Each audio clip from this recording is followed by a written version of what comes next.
आइए आज की वीडियो शुरू करते हैं। थर्ड सेमेस्टर के लिए, थर्ड सेमेस्टर में आपका कोकरिकुलर कोर्स है और इसके लिए आज हम आपको जो इम्पोर्टेंट क्वेश्चन है प्रोवाइड करा चुके हैं, कुछ और आज भी दे रहे हैं आपके लिए। तो वीडियो को लाइक से कर देना और आइए देखते हैं, जहाँ से मैंने कराए थे वहाँ से करा रहा हूँ आपको। लगभग 60 से 70 क्वेश्चन आपको मिलेंगे, इम्पोर्टेंट क्वेश्चन। और उसमें से आपको यहाँ से देखते हैं, ये रहा पृथ्वी का हिस्सा समुद्र से घिरा हुआ है, ठीक है। फटाफट देख लेते हैं इसको। तो पृथ्वी का हिस्सा कितना घिरा हुआ है? यहाँ 71% है, 97% है, 10% है, 20% है। तो 71% वाला हिस्सा सही है और इसका आंसर यहाँ दिया हुआ है DDT क्या है? DDT एक क्या है? रासायनिक पानी प्रदूषक है, ठीक है। वृक्ष हनन का प्रभाव क्या है? वृक्ष हनन का प्रभाव कहाँ पड़ता है? तो मृदा संरक्षण में ही पड़ता है, वर्षा में कमी आती है और हजारों प्राणियों के निवास जो हनन भी होता है। इन्हीं अगर वृक्ष हनन करते हैं हम तो कई सारी समस्याएं होती हैं। इसका मतलब इस आपके चारों सही है, मतलब तीनों सही है। आंसर आपका बनेगा लास्ट वाला द। अगला क्वेश्चन है, सुंदरबन जंगल में किसका डेल्टा तटीय है? वन में है, ठीक है। तो यहाँ पर आपका गंगा का डेल्टा जो है वो है तटीय वन है गंगा डेल्टा में। चलो बेटा, याकशाट का सबसे अच्छा सूचक किसको माना जाता है? तो ये लाइकेंस को माना जाता है। कान्हा राष्ट्रीय पार्क कहाँ है? तो किसके लिए है? तो कान्हा राष्ट्रीय पार्क जो है वो बाघों के लिए, यहाँ पर बाघ यानी कि टाइगर्स के लिए रिजर्व किया गया है। ऊर्जा का पिरामिड कैसा होता है? ऊर्जा का पिरामिड होता है आपका सीधा, ठीक है। अब बढ़ते हैं आगे। आपका इसमें संपूर्ण पृथ्वी पर स्वच्छ जल का प्रतिशत कितना है, ये वो हम बता चुके हैं पिछले वीडियो में। और फिर आपका है वायुमंडल में ऑक्सीजन की मात्रा कितनी है, ये भी मैं बता चुका हूँ पिछले वीडियो में। भारत का पहला राष्ट्रीय पार्क कौन सा है? तो जिम कॉर्बेट है, ठीक है। और अगला क्वेश्चन आपका है, कार्बन डाइऑक्साइड हवा में प्रतिशत रहता है, ये आपको हम बता चुके हैं। भारत में साइलेंट वैली का संरक्षण विशेषता क्या आवश्यक है?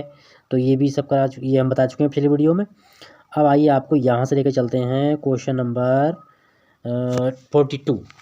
क्वेश्चन नंबर 42 से लेके चलेंगे आपको और इसमें हम देखेंगे क्वेश्चन नंबर 42 में 42 दिया हुआ है कि जो कार्बन डाइऑक्साइड है, कार्बन डाइऑक्साइड जो गैस में हवा में उसका प्रतिशत कितना होता है कार्बन डाइऑक्साइड का? तो कार्बन डाइऑक्साइड का प्रतिशत होता है, ये आपका पहला वाला सही जाएगा। टिहरी बांध निम्न में से किस नदी बना है? अब टिहरी जो बांध है वो आपका बना किस नदी पर है? तो इसमें ऑप्शन आपके हैं, गंगा है, यमुना है, अलकनंदा है, भागीरथी है। तो जो टिहरी बांध है वो साफ ऑप्शन जाएगा राइट, भागीरथी नदी बना हुआ है। भारत में साइलेंट वैली का संरक्षण विशेषता आवश्यक है, किसके लिए आवश्यक है? तो वो आवश्यक है आपका पहला जैव विविधता के लिए, ठीक है। आगे पहुंचते हैं फटाफट। क्वेश्चन नंबर आपका है 45 में पहुंचते हैं। निम्नलिखित में से कौन सी ग्रीन हाउस गैस नहीं है? तो इसमें जो ग्रीन हाउस गैस नहीं है वो आपको देखनी है। तो ग्रीन हाउस गैस आपकी इसमें जो नहीं है वो है आपकी हाइड्रोजन। जो हाइड्रोजन है वो ग्रीन हाउस गैसों में नहीं आती है। ओजोन परत मुख्यतः कहाँ पाई जाती है? इनमें आपके यहाँ पे क्षोभ मंडल दिया हुआ है, साफ मंडल दिया हुआ है, मध्यम मंडल दिया हुआ है और दिया हुआ है आपका बाह्य मंडल। तो बाह्य मंडल यानी जो आपकी पाई जाती है ओजोन परत वो पाई जाती है समताप मंडल में, ठीक है। आगे बढ़ते हैं। क्वेश्चन अगला है, जैव विविधता निम्न पर आधारित होती है। तो आनुवंशिकता है, पारिस्थितिकी है, जातीय आधार है। तो इसमें जो है आपके सभी हैं राइट, द ऑप्शन जाएगा। पेट्रोलियम का मिश्रण होता है, यानी कि पेट्रोलियम जो होता है उसमें क्या क्या पाया जाता है? तो पेट्रोलियम में आपके पाया जाता है, आपका आंसर बनेगा हाइड्रोकार्बन, ठीक है, ब वाला, ठीक। अब बढ़ते हैं आगे क्वेश्चन में। वो 49 है। 49 दिया हुआ है, कौन सा प्रदूषण मोटर गाड़ियों द्वारा नहीं किया निकलता है? जैसे कि SO2, जलोराख, CO2, हाइड्रोकार्बन। इनमें से कौन सा ऐसा कार्बन है जो प्रदूषण है जो गाड़ियों से नहीं निकलता है? तो ऑप्शन आपका जाएगा जली राख। जो जली राख है वो मोटर गाड़ियों से किसी से भी वाहन से नहीं निकलती है। क्वेश्चन अगला है, विश्व मौसम विज्ञान संगठन का मुख्यालय अवस्थित है, यानी कहाँ पर अवस्थित है? तो इसका आंसर आपका बनेगा, इसमें 4 ऑप्शन दिए हुए हैं आपके। 4 ऑप्शनों में आपका दिया हुआ है, जिनेवा दिया हुआ है, रोम दिया हुआ है, सिडनी व टोक्यो दिया हुआ है। तो पहला ऑप्शन हट जाएगा, जिनेवा में है, ठीक है। अगला क्वेश्चन है, मानव जनित पर्यावरण प्रदूषण कहलाते हैं। जो मानव अपने आप प्रदूषण करते हैं वो प्रदूषण क्या कहलाते हैं? तो वो कहलाते हैं परजैविक प्रदूषण, ठीक है, पहला वाला सही है। अगला क्वेश्चन आपका है, निम्नलिखित में से कौन सी गैस प्रकाश संश्लेषण क्रिया के लिए आवश्यक है? तो प्रकाश संश्लेषण की क्रिया के लिए आवश्यक है CO मतलब एक मिनट CO2 कार्बन डाइऑक्साइड, ठीक है। कार्बन डाइऑक्साइड के बगैर जो है पौधे हैं उनमें कोई भी प्रक्रिया नहीं होगी, प्रकाश संश्लेषण क्रिया नहीं होगी जब तक CO2 यानी कार्बन डाइऑक्साइड नहीं होगी तब तक।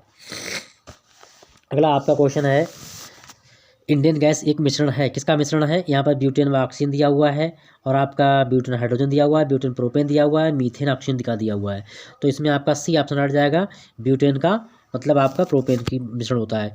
विश्व जल संरक्षण दिवस कब मनाया जाता है? तो इसका आंसर आपका है 22 मार्च को, यानी कि बा वाला सही है। ओजोन परत के क्षयकरण के प्रमुख निम्नलिखित में से कौन सा कारण है? जो ओजोन परत हमारी क्षय हो रही है, कमजोर पड़ रही है, तो उसके कारण क्या है वो देखना है हमें। तो उसके कारण है यहाँ पराबैंगनी किरणें हैं, क्लोरोफ्लोरोकार्बन्स हैं, कार्बन डाइऑक्साइड है, इनमें से कोई नहीं।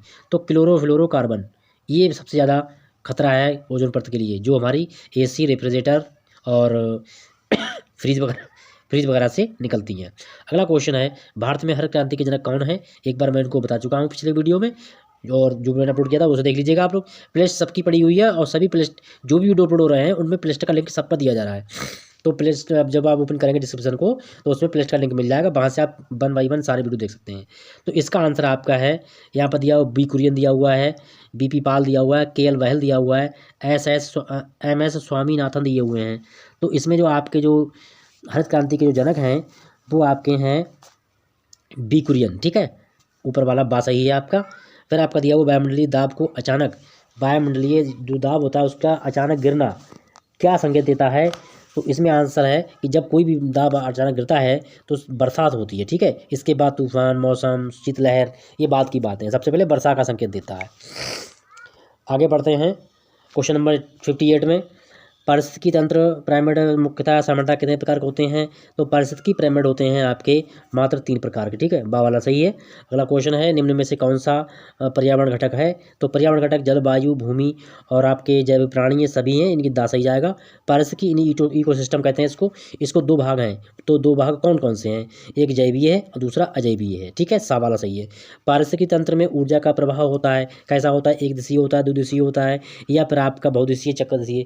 तो एक दिशीय प्रवाह होता है किसमें? पारिस्थितिक तंत्र में ऊर्जा का। तो ऐसे वीडियो पाने के लिए आपको बस 2 काम करने हैं, चैनल सब्सक्राइब करना है और बेल आइकन को ऑल पे प्रेस कर देना है, बस। और आपके लिए फिर आपको परमानेंट नोटिफिकेशन आपके आते रहेंगे। दक्षिण अफ्रीका के चौड़े वृक्ष रहित घास के मैदान को क्या कहते हैं?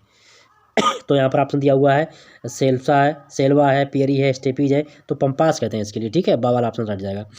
पहाड़ी तंत्र में मानव है, पहाड़ी तंत्र में मानव कैसा है? सर्वाहारी है, मांसाहारी है, शाकाहारी है? तो आप जानते ही हो मानव सब कुछ खाता है, शाक खाता है, मांस खाता है, और बहुत सब कुछ खा लेता है, तो वो शाकाहारी कहलाता है। वन अनुसंधान संस्थान स्थित है, वन अनुसंधान संस्थान कहाँ है? वन अनुसंधान स्थित है उत्तराखंड में, उत्तराखंड पड़ता है देहरादून, यानी देहरादून की राजधानी, उत्तराखंड की राजधानी देहरादून है, और देहरादून में ये पाया जाता है। क्या है भाई? वन अनुसंधान संस्थान। अगला क्वेश्चन आपका है, वायु की आर्द्रता मापने के लिए किसको यूज़ करते हैं? कौन सा मीटर यूज़ करते हैं? तो वायु दाब मापने के लिए हम यूज़ करते हैं आपका जो है हाइड्रोमीटर, ठीक है, इसमें हाइग्रोमीटर दिया हुआ है, इससे हम वायु मापते हैं। घास के मैदान में जीव भार का पिरामिड होता है, किस तरीके का पिरामिड होता है? तो वो होता है सीधा। तो आइए अब देखते हैं अगले क्वेश्चन को, आगे देख लेते हैं फटाफट। इसमें लगभग आपके 90+ क्वेश्चन है, तो वीडियो हो सकता है बड़ा हो जाए, लेकिन पर आप लोगों को पूरा वीडियो वॉच करना है, दोस्तों में शेयर कर देना है, कमेंट लाइक भी करना है। और जिसका पेपर कल है, फिजिकल एजुकेशन का लिखित पेपर है, तो प्लीज़ ऐसे सब्जेक्ट आप लो तो पहले मार्केट में आप पता करो, क्योंकि इसका कोई कंटेंट उपलब्ध नहीं है मार्केट में। मैं बहुत परेशान हो चुका हूँ, पर जिन बच्चों के पास में है उनकी समस्या आज मैं हल कर दूँगा, ठीक है। जिस भी बच्चे के पास में ये है तो उसकी समस्या हम आज हल कर देंगे, और शाम को आपको लगभग 8 या 9 बजे तक आपको जो फिजिकल एजुकेशन वाले हैं उनको वीडियो मिल जाएगा। तो और बाकी ये क्वेश्चन फटाफट पूरा कर लेते हैं। खाद्य श्रृंखला आरंभ होती है, तो खाद्य श्रृंखला आरंभ होती है किससे? प्राथमिक उपभोक्ता से, द्वितीय उपभोक्ता से, या फिर घटक से, या फिर उत्पादक से। तो जो खाद्य श्रृंखला होती है वो शुरू होती है आपकी प्राथमिक उपभोक्ता, मतलब जो उत्पादक से, मतलब जो इसका उत्पादन करता है उससे होती है। तो यहाँ पर ऑप्शन 10 आ जाएगा आपका।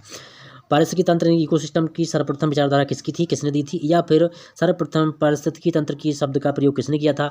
तो यहाँ पर आपके ऑप्शन दिए हुए हैं 4। तो ये चारों में जो आपका आंसर है वो है यहाँ पर AG टेंसले दिए हुए हैं, परकिंजे दिए हुए हैं, EP ओडम दिए हुए हैं, R मिश्रा दिए हुए हैं। तो पहला वाला सही जाएगा, ठीक है, पहला वाला आपका सही जाएगा। जलीय पौधे कार्बन डाइऑक्साइड का अवशोषण करते हैं, किस प्रकार से करते हैं? जल से करते हैं, सीधे करते हैं, या कैल्शियम कार्बोनेट से करते हैं? तो ये आपका क्वेश्चन जाएगा आपका पहला वाला ऑप्शन से जाएगा, सीधे वातावरण से करते हैं, ठीक है। क्वेश्चन नंबर 17 है, पर्यावरण इन्वायरमेंट शब्द जो है किस भाषा के इन्वायरमेंट से बना है, ठीक है। तो यहाँ पर आपकी भाषाएं दी हुई हैं, अंग्रेजी दी हुई है, फ्रेंच दी हुई है, लैटिन दी हुई है, जर्मन दी हुई है, तो आपकी लैटिन भाषा है। ठीक है, अगला क्वेश्चन देख लेते हैं फटाफट। 71 क्वेश्चन कह रहा है कि ध्वनि प्रदूषण, जो ध्वनि रेडियोधर्मी है 71। रेडियोधर्मी प्रदूषण का प्रमुख स्रोत क्या है? ठीक है, जो रेडियोधर्मी प्रदूषण होते हैं, नाभिक की ऊर्जा, परमाणु बम, ताप ऊर्जा या मृदाग्रह। तो इसमें आपका जो आंसर बनेगा वो बनेगा आपका बा, नाभिकीय ऊर्जा। जो नाभिकीय ऊर्जा होती है वो रेडियोधर्मी प्रदूषण करती है, इसलिए रेडियोधर्मी प्रदूषण जो होता है वो नाभिकीय ऊर्जा के द्वारा फैलता है। 72 है, जल पृथ्वी के कितने भाग पर पाया जाता है? तो जल जो है पृथ्वी के 73.3%, यानी कि 73% पर जो है वो पृथ्वी पर जल पाया जाता है, यानी जल विद्यमान है। अगला क्वेश्चन है 73, वायुमंडल की निचली परत को क्या कहते हैं? तो वायुमंडल की जो निचली परत होती है उसको हम कहते हैं, इसमें आपके दिए हुए क्षोभ मंडल है, मध्य मंडल है, आयन मंडल है, ब्रह्म मंडल है, सॉरी वायुमंडल है, तो क्षोभ मंडल कहलाता है वायुमंडल की पहली परत को क्षोभ मंडल कहते हैं। अगला क्वेश्चन है, ध्वनि प्रदूषण किससे होता है? तो ध्वनि प्रदूषण आप समझ, यहाँ पे जेट विमान है, जलपोत है, मोटर गाड़ी है, यानी ये तीनों ही क्या हैं? आपके ध्वनि प्रदूषण के कारक हैं, तो उपरोक्त में सभी जाएंगे। अगला क्वेश्चन है, सुंदरबन राष्ट्रीय उद्यान कहाँ स्थित है? जो सुंदरबन राष्ट्रीय उद्यान है वो कहाँ स्थित है? यहाँ पर आपके ऑप्शन 4 दिए हुए हैं, जिसमें आपका पश्चिम बंगाल है, मेघालय है, असम है और केरला है। तो असम में स्थित है क्या? सुंदरबन राष्ट्रीय उद्यान। आगे बढ़ते हैं 76 क्वेश्चन की ओर, और इसमें आपका दिया हुआ है विश्व पक्षी दिवस कब मनाया जाता है? तो विश्व पक्षी दिवस मनाया जाता है आपका, इसमें डेट दी हुई है आपकी 20 अप्रैल दी हुई है, 9 अक्टूबर दिया हुआ, 10 अप्रैल दिया हुआ, इनमें से कोई नहीं। तो 9 अक्टूबर के लिए विश्व पक्षी दिवस मनाया जाता है। इसमें पक्षियों को संरक्षित करना और उनके लिए मतलब जो समुचित व्यवस्थाएं वो प्रोवाइड कराने की हम लोग पहल करते हैं। अगला क्वेश्चन आपका है, प्रतिशत में अधिकतम वन क्षेत्र किस राज्य में है? यानी प्रतिशत के हिसाब से अगर देखेंगे तो सर्वाधिक वन किस राज्य में पाया जाता है? तो यहाँ पर आपका आंसर जाएगा, 4 ऑप्शन दिए हुए हैं आपका, अरुणाचल प्रदेश है, हिमाचल प्रदेश है, मिजोरम है और मणिपुर है। तो पहला ऑप्शन आपका रह जाएगा अरुणाचल प्रदेश। यानी प्रतिशत को अगर देखेंगे तो सर्वाधिक प्रतिशत मात्रा जो है वो अरुणाचल प्रदेश की निकलेगी।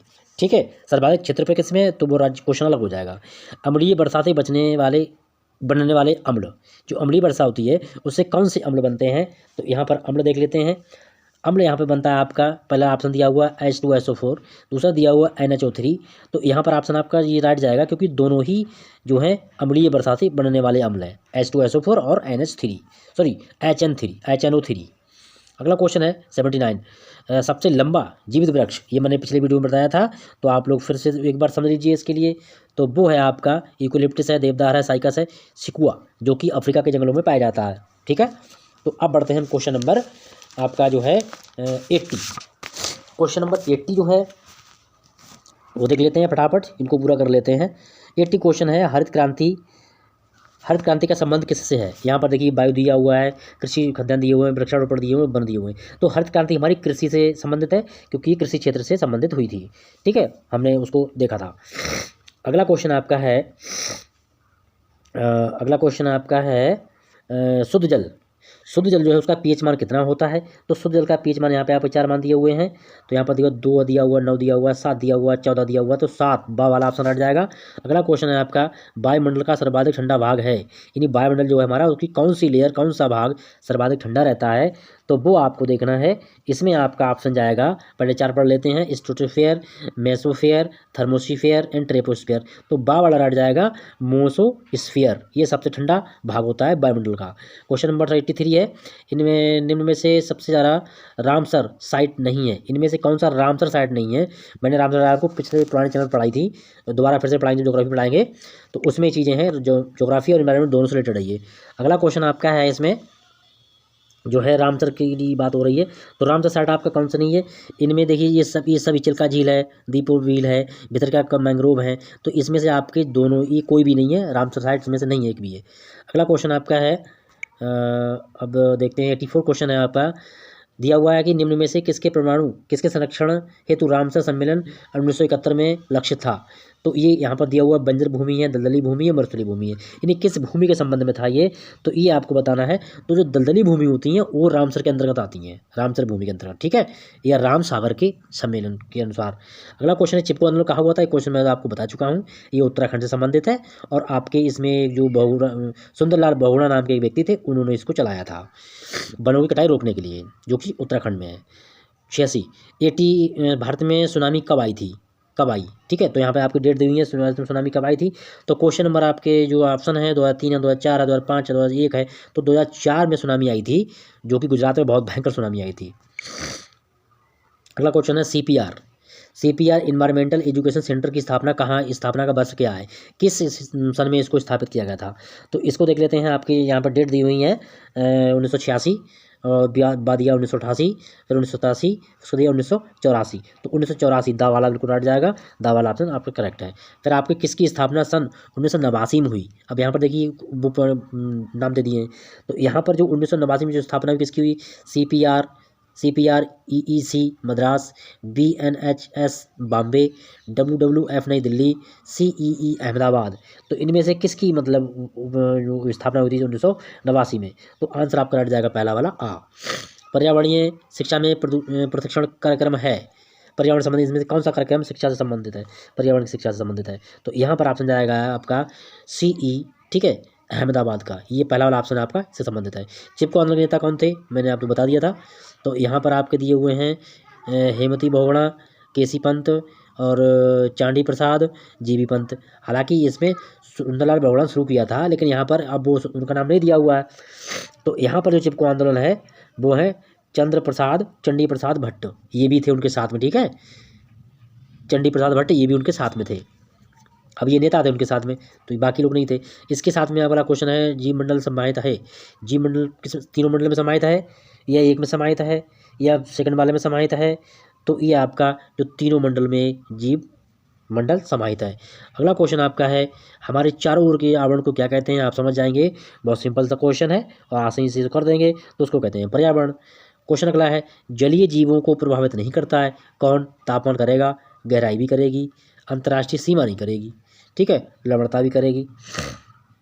तो यहाँ पर जो अंतर्राष्ट्रीय सीमा है ये जलीय जीवों को प्रभावित नहीं करती, चाहे पक्षी हो, किसी को प्रभावित नहीं करेगी। और इस प्रकार क्वेश्चन आपके कंप्लीट हो गए। और ये जुड़े रहिएगा, दोस्तों से करते रहिएगा, जुड़ते रहिएगा। मिलेंगे नेक्स्ट वीडियो में। Thank you.